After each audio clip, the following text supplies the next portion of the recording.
CJ, Tom Ward, Coin TV. Now that you've had a few minutes after this game, can you just give us a little bit of a look inside what the team feels after coming off a season where, you know, a lot of people, like Chief said in the locker room, a lot of people didn't expect you to even make the playoffs. And he's like, what are you guys talking about? It was an interesting year, to say the least. Obviously, we went through a lot with Mr. Allen passing away before the season started. Our team masseuse, Annie, gets diagnosed with cancer before the season starts, and then Nurk goes down with a gruesome injury. Our video coordinator gets in a horrific car accident. Not to mention, like you said before, we weren't picked to make the playoffs, let alone get out the first round. So I think that, overall, I think we improved this year as a team. Obviously, there was some growth internally.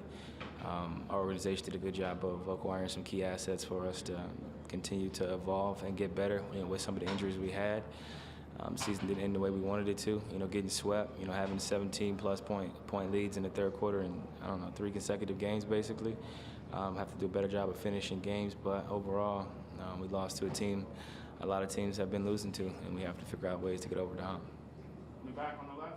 Colin Ward-Henninger, CBSSports.com. CJ, you've lost to these guys in the playoffs a few times over the past few years. Does anything stand out to you as different about this particular Warriors team? A lot of the same. Their role players are stars in their role. They don't take shots that they're not supposed to take. They do a great job of getting their best players open.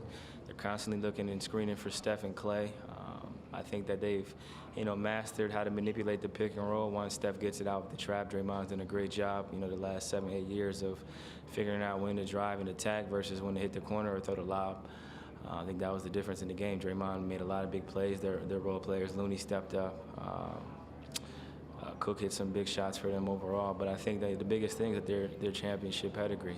Figuring out ways to, always be in games. Obviously, they shoot so many three-pointers and make a lot of three-pointers, so they're always in the game. But you can always, come back at times as well. But overall, they're a really good team. There's a reason why, they've won so many games. Front row center. Judah Newby, Sports Radio 102.9 The Game. CJ, Dame was up here and talking about detail being a key factor in the Warriors' game plan in this series and in the playoffs in general. Would you resonate with that same attitude as well, that the level of detail has just risen to a different level in the postseason? Yeah, they're a smart team. Defensively, rarely do you get, situations where you're on an island and able to kind of attack by yourself. They're always loading up boxes and elbows. Draymond did a great job of helping throughout the series. Before Iggy went down, he was another guy who was, active but also being in help. They force other guys to beat you, as you've seen tonight. Myers had a great game, but part of their game plan is to get you to get rid of the ball and put it in other guys' hands and allow them to make decisions. And I think, throughout the series we got better progressively at it, but ultimately that's what makes them a great team. They leave certain players open and hope they can beat you.